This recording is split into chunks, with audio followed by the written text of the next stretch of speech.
Go back to the zoo. Zoo. Okay. Straighten it out. Okay. Let me go. Here we go.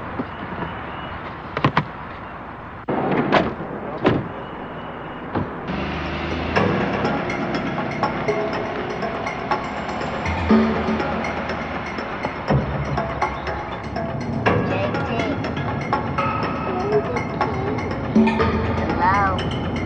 Anybody home?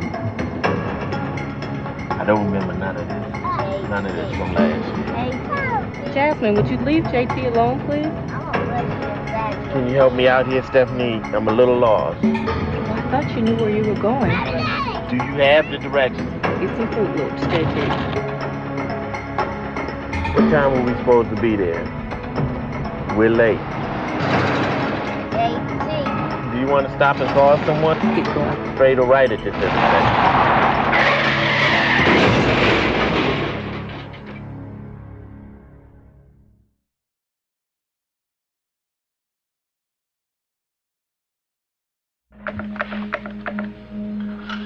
Do we want to up those maybe to 500 Gs?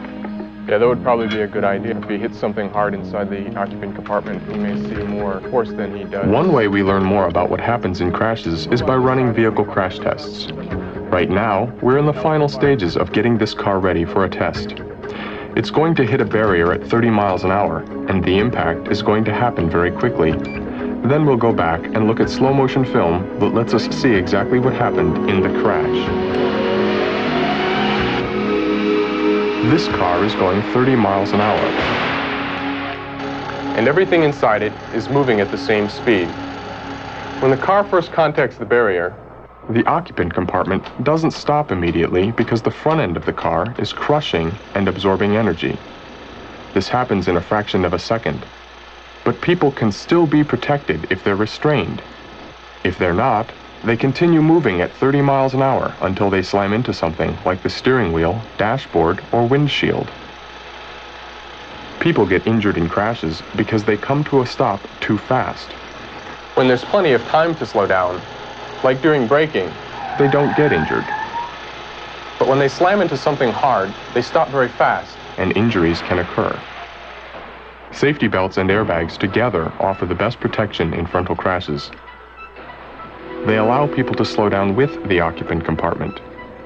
Airbags also spread the crash forces over the upper body and reduce the risk of serious head and chest injury.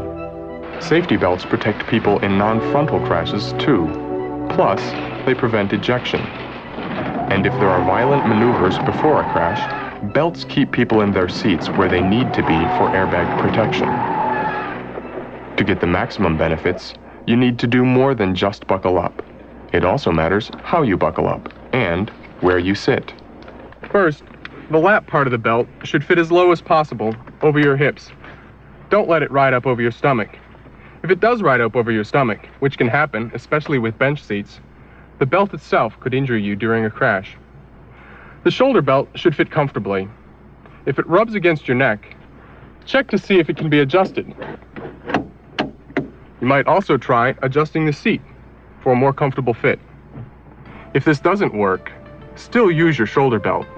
Don't ever put it behind you or under your arm. And don't let anybody else, including children, do this. A driver should position the seat as far away from the steering wheel as is comfortable for driving.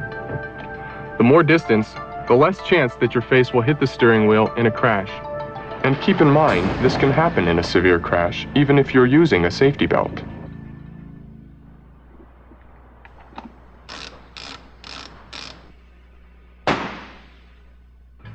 An airbag gives additional upper body restraint and can keep your face from hitting the steering wheel.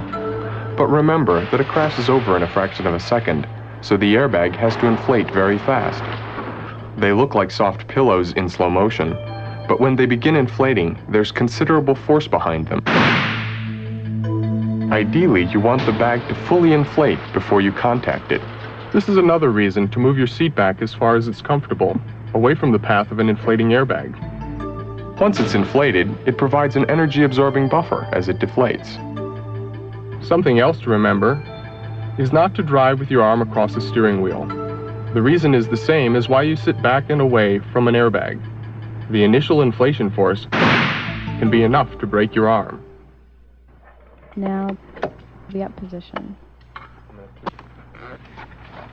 It's 6 centimeters.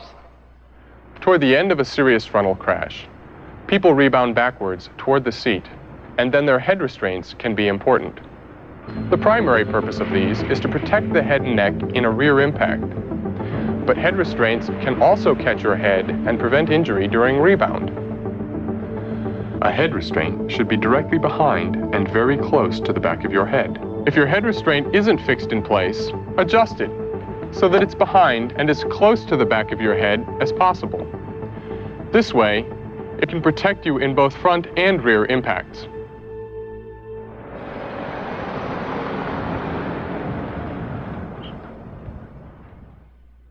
So far, we've been focusing on the best protection for drivers, and most of it applies to adult passengers too. Then there are some different steps for children. Ideally, infants and young children should always ride in the rear, where the risk of injury is lower. If there's a passenger airbag, rear-facing restraints should never be placed up front, because if the airbag inflates, it can hit the back of the restraint with enough force to seriously injure the baby. When infants graduate to child seats, they should still ride in back. Make sure the restraint is tightly secured to the vehicle with a safety belt, and the child is buckled in too. When children get too big for their child restraints, they may use booster seats to raise them up and get a better fit into an adult safety belt. Or a child may be big enough to use an adult belt without a booster. Just be sure the lap belt fits low across the hips and the shoulder portion is comfortable. Don't ever put a shoulder belt behind a child or under the arm. Remember, the rear seat is still the safest. Only if there's no choice should a child ride up front. And if there's a passenger airbag, it's very important to remember that the force of an inflating airbag can cause injuries. So move the vehicle seat back as far as it will go to keep the child away from the airbag. And for the same reason, don't let a child sit forward on the edge of the seat like some kids want to do. And remember this especially. Never place an infant restraint up front if there's a passenger airbag. Riding unrestrained has always been the biggest hazard for both children and adults. Safety belts and airbags are saving lives and preventing serious injuries. If you take these few extra steps, you'll be in a position to get the maximum benefits from your restraints. So remember the basics. Buckle up properly, sit back so you're away from the steering wheel and airbag, check your head restraint, and make sure infants and children are restrained properly in rear seats. Making sure everyone is effectively restrained is the best way to reduce your risks in the crash.